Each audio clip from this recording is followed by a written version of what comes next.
Bonjour monsieur, venez, on va se positionner en salle de réglage. À 56 ans, Franck souffre de TOC depuis l'âge de 13 ans.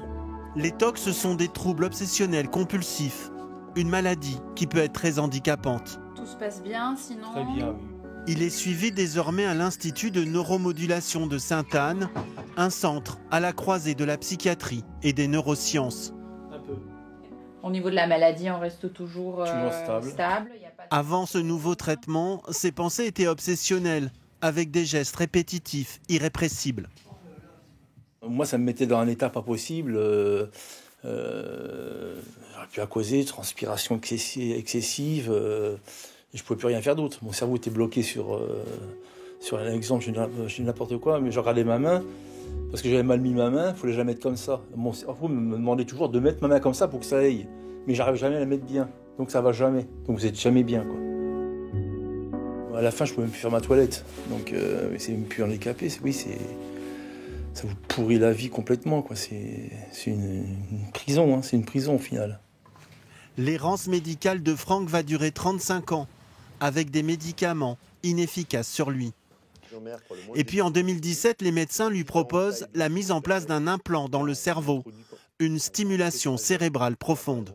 Sur le cerveau, on vient mettre plutôt ce type d'électrode qui fait moins d'1,3 mm de diamètre, qu'on vient ensuite mettre au niveau en intracérébral. Donc il faut imaginer, il y a une trajectoire intracérébrale, on vient mettre cette électrode dans le cerveau, et ensuite on vient se mettre au niveau intracérébral.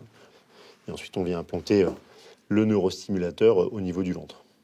On va regarder un petit peu l'état de votre stimulateur. D'accord. Donc on va vérifier un petit peu tous vos réglages.